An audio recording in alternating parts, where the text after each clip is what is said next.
In this video, what I want to do is I want to go over the Jesus box on your sheet that you're using to guide someone through the Renew Ministry process. There's two main principles that we're following throughout the Renew Ministry process, but very important, especially here in this box, and that is building emotion and dividing and conquering, okay? We've talked about those principles before, but really what we're doing when we're bringing Jesus to this hurting part, the reason why we're asking these questions coming up here, I'll discuss these, is we are wanting to build emotion.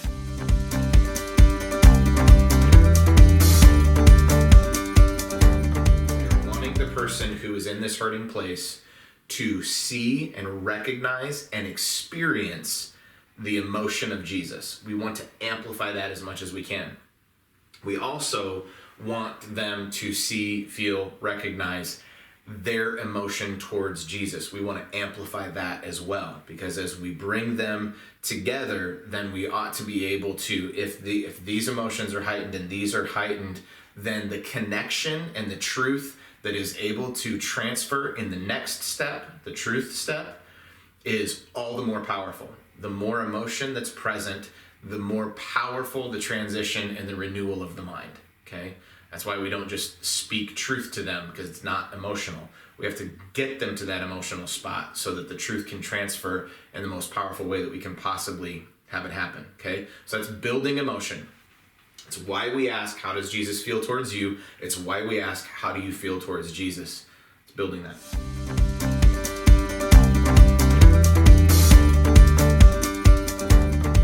Second is divide and conquer. What we're doing is we're saying we want you to isolate that part of you. We arrived at the bottom identity lie of worthless, and then we're just going to isolate that part of them and then bring Jesus there to see how Jesus feels about that part of them. Not the rest of it, just this one part. So we're dividing and conquering. We're going to take the worthless part away from all the other emotions, away from all the other thoughts. We're going to zero in just on this, divide it out from that, and then bring Jesus just to this, okay? Divide and conquer, it's very important.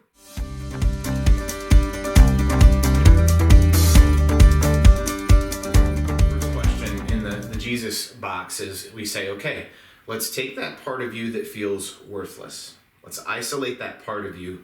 And if we could bring Jesus to that part of you, how does he feel towards you? Okay, that's the first question. When we isolate that part of them, what we're doing is we're locking in the subconscious mind. That's literally what's happening in the gray matter between the ears. We're locking it into the subconscious mind. So it's when we isolate it, now it's, the hurting part is right here.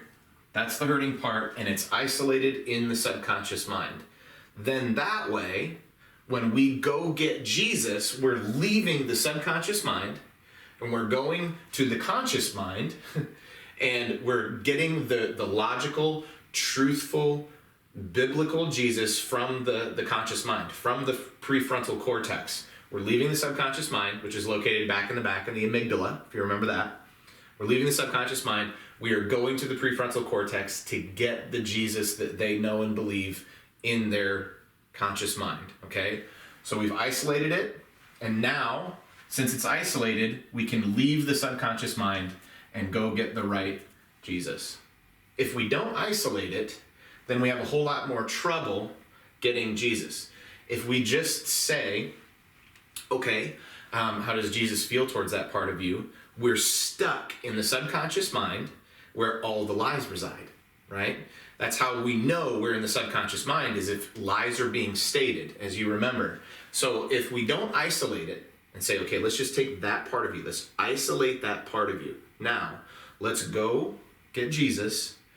We're leaving the subconscious mind to go to the conscious mind.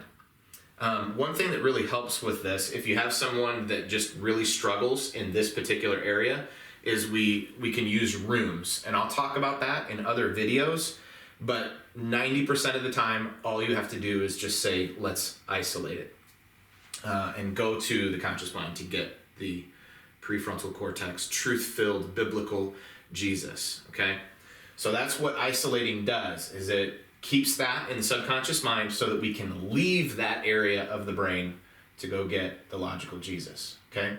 Now, the first question, the other reason why we're asking these questions, one is because we want to build emotion, right? But another reason we're asking these questions is we're testing for God lies and guardian parts, okay? God lies come from the first question. 90% of the time, this is true. 90% of the time, if you're gonna have a God lie, it's gonna pop up here. Because what'll happen sometimes is you'll say, okay, let's take that worthless part and let's isolate that part of you. Now, let's go get Jesus and bring him back. And so really what we're doing, if I can draw my silly little brain picture here again. So here's our hurting part and our worthless. Here's where they're feeling worthless. And here is where the God they believe in, the biblical Jesus they know to be true. We leave the subconscious mind. We've isolated it. We leave the subconscious mind to go get Jesus. We get the right Jesus. But sometimes God lies show up.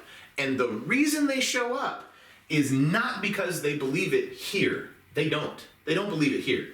So what'll happen is they'll get the right Jesus from here, and as they bring the right Jesus back, as it's coming into the subconscious mind grabs a hold of it, and it changes into a God lie, okay?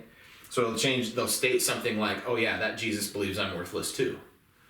They don't believe that in their conscious mind. They don't believe that here.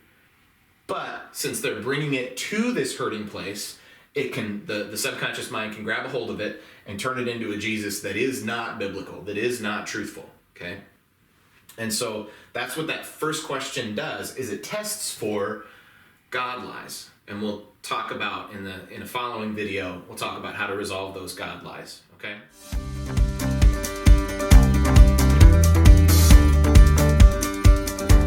You're looking for compassion. If it's anything other than compassion, then you probably have a God lie present. If you've got a God here that is, he just doesn't really care, a guy that he's just staring at me, he's not doing anything, that's not the right God. That's not the right Jesus. A Jesus seeing his son or daughter of Almighty God feeling worthless, that moves Jesus with compassion. And it compels him to do something to solve that, because he does not believe we are worthless. So if Jesus is just standing there, you got a God lie. If he is berating the person, or he wants to burn them, or he just turns and walks away, or wants to punish them in some way, you've got a God lie. But if you have a compassionate Jesus, or when you ask the question, how does he feel towards you? He wants to interact with me. He wants to solve this for me. He wants to embrace me. He wants to, they're expressing some form of compassion. Then you say, okay, now the second question is, how do you feel towards Jesus? Okay, how does this part of you that's feeling worthless feel towards Jesus? So if you've got the hurting part here, and it's isolated, and you've brought Jesus here, and Jesus, seeing you feel worthless, feels compassionate, okay, now how does this part of you feel about Jesus? That's building the emotion, but also it's testing for guardian parts, okay? And guardian parts reside in the subconscious. They're emotion-driven, and we'll talk about guardians because this is the most complex thing that you'll do in Renew Ministry, is identifying guardian parts and resolving them in an efficient way. Now, guardians can show up at any point throughout the session. Somebody could walk in the room, it's a coping mechanism. It's what guardian parts are. They help a person cope and not feel the pain that they don't want to feel. So that's what anger does. That's what doubt does. We'll go over that in our guardian parts. But the second question is looking for these guardian parts. So if we bring Jesus to that part, and then you say, how does this part feel towards Jesus? And they say something like, I'm mad at him. Oh, I can't stand him. Or, I don't know. I don't care. They're just disengaging. Those are guardian parts. And that's how we identify it, is with that second question. Okay? Now, if you've got a compassionate Jesus and this hurting part that feels worthless, you ask them, how do you feel towards Jesus? and they express, I want him, I want to interact with him, I need him. If they're drawn towards Jesus, then good. Then you can go to the truth box after this one, and then you can heal that with the truth, and you can let them, the two of them, interact. So, and that's where the magic really happens, is the truth box. So we'll cover that in the next video. Thanks.